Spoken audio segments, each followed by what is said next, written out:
तर आज बारामतीमध्ये तुम्ही आलेला आहात, काय नियोजन आहे नेमकं? आम्ही आज बारामतीच्या पोलीस स्टेशनला स्वतःहून हजर होतो आहे. आम्हाला बारामती पोलीस स्टेशननं आम्ही ओबीसी भटक्या विमुक्त जाती जमातीच्या आरक्षणासंदर्भात मोर्चा काढला उत्स्फूर्त असा, आणि आमची एक लोकशाही सनदशीर मार्गानं आम्ही मागणी मांडण्याचा प्रयत्न बारामतीमध्ये केला. तर आम्हाला पोलिसांनी नोटीस काढलेली आहे. आम्ही स्वतःहून हजर होत आहोत. बारामतीच्या पोलिसांनी आम्हाला अटक करावी. आम्ही तुरुंगातून हा ओबीसींचा लढा लढू. आत्ता माझ्याबरोबर आमचे काळूराम चौधरी साहेब आहेत, बसपाचे नेते. त्याचबरोबर बापराव सोलनकर, ॲडव्होकेट अमोलजी सातकर, अशा आमच्या 14 जणांवरती ही नोटीस बजावलेली आहे.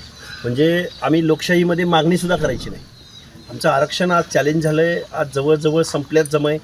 आम्ही फक्त रीतसर मार्गानं आम्ही मोर्चा काढला, आंदोलन केलं, तरी आम्हाला पोलिसांनी नोटीस दिली आहे. तुम्हाला जर पोलिसांनी जामीन दिला तर तुम्ही जामीन घेणार आहात का? मग पोलिसांनी आम्ही विचार करू, त्यावेळी आम्ही तिथं बसणार आहोत, आम्ही त्यांच्याबरोबर चर्चा करणार आहोत.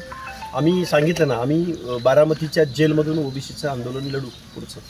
खरं तर मनोज जरांगे यांनी अनेक वेळा कायद्याचं उल्लंघन केलं, मात्र त्यांच्यावर कुठलाही गुन्हा दाखल झाला नाही. मात्र तुम्ही लोकशाही मार्गाने मोर्चा काढला, 14 जणांवर तुमच्यावर गुन्हा दाखल केला पोलिसांनी. हे एका बाजूला मनोज जरांगे हे पवारांचे जावई आहेत, आणि दुसऱ्या बाजूला शासनानं त्यांना पवारांचे जावई असल्या कारणानं त्यांनी त्यांचं पाहुणचार केलेलं आहे, आणि आमचं ओबीसीचं आरक्षण संपवलेलं आहे. हे बेकायदा आहे, संविधान विरोधी आहे, आणि गावगाड्यातल्या ओबीसीचं प्रतिनिधित्व संपवणार आहे. खरं तर काल मोठा मोर्चा निघाला, सभा झाली. त्या ठिकाणी जाताना पवन करवर यांच्यावर हल्ला झालेला आहे. कसं पाहता याकडे? हा जीवघेणा हल्ला त्यांच्यावर झालेला आहे. हे बघा, नवनाथ वाघमारेंची गाडी जळली, पवन करवरांना काल अडवून मारलं, अशा अनेक हल्ले घडतात. आजपर्यंत आमच्यावरती 7 ते 8 वेळा हल्ला झालेला आहे. मुळात हे राज्यकर्ती लोक आहेत. हा आवाज जर कुणी काढायचा प्रयत्न केला, बघा, भैयालाल भोत मांगेंच्या कुटुंबियांना न्याय मिळालाच नाही. न्याय मागता मागता मला वाटतं भैयालाल सुद्धा संपलं. त्यामुळं त्याच गावाला पुन्हा तंटामुक्ती म्हणजे आदर्श गावाचा पुरस्कार त्या गावाला मिळतो. त्यामुळे यांच्याकडून काय अपेक्षा करणार आहात आपण? त्यामुळं समग्र लढाई या सत्ताधाऱ्यांना घरी बसवणारी, आणि या व्यवस्थेमधल्या अर्ध्याहून जास्त लोकसंख्येची हक्काधिकाराची लढाई मोठ्या ताकदीने लढवली जाईल. तुम्ही खरं तर ओबीसीचे जे महामंडळ आहेत त्यांना निधी दिला जात नाही सातत्यानं सांगताय, मात्र अद्यापही निधीचं कुठंही म्हणजे बोललं जात नाही, निधी देऊ असं म्हणतात. जातीयवादी अजितदादा पवार आम्हाला निधी देणार नाहीत याची आम्हाला कल्पना आहे. पण यांचेच निवडणुका संपल्यानंतर 1-2 कारखाने आजारी पडले म्हणायचं, आणि कारखानदारांना मात्र 50 कोटी, 40 कोटी, 100 कोटी, 125 कोटी रुपये निधी दिला जातो. हा काही यांच्या बापाच्या घरचा नाही. यांच्या बापाच्या घरच्या तिजोरीमधनं आणून हे पैसे देत नाहीत. हे या महाराष्ट्रामधल्या 12-13 करोड जनतेच्या खिशातून जो टॅक्स रुपी जो निधी जमतो मुंबईमध्ये, आणि चोराच्या हाती, दरोडेखोराच्या हाती, कारखानदाराच्या हाती या महाराष्ट्रामधल्या आम्ही सगळ्या जनतेने तिजोरीच्या चाव्या दिलेत. हे स्टायपंडला पैसे देत नाहीत. हे मुलांना, ओबीसीच्या मुलांच्या वसतिगृह बांधण्यासाठी पैसे देत नाहीत. स्वतःच्या जातीसाठी मात्र टोलेजंग इमारती उभ्या करतात. स्वतःच्या जातीसाठी अण्णासाहेब पाटील आर्थिक विकास महामंडळाला हजारो कोटींचा निधी इथं इश्यू होतो. यांना पोकलेन मिळतं, यांना JCB मिळतो, यांना स्कॉर्पिओ गाड्या भेटतात, आणि आमच्या पोरांना, आमच्या एखाद्या नाभिक बांधवाला साध्या त्या खुर्च्या बदलण्यासाठी सुद्धा या महाराष्ट्र शासनाकडं 1 लाख रुपयाची सुद्धा योजना नाही. हा दुजाभाव आहे. आत्ता कुठंतरी ओबीसीचं प्रतिनिधित्व लोकल बॉडीमध्ये कुठंतरी शिक्षक, कुठंतरी पोलीस, कुठंतरी एखादा अधिकारी दिसायला लागला होता. ते संपवण्याचं पाप शरदचंद्रजी पवार, सुप्रिया सुळे, रोहित पवार, अजितदादा पवारांचे आमदार या सगळ्यांच्या सांगण्यावरनं दुर्दैवानं आत्ताच्या महाराष्ट्राच्या मुख्यमंत्री महोदयांनी तो GR काढला आहे, आणि महाराष्ट्रातलं ओबीसीचं आरक्षण संपलं आहे.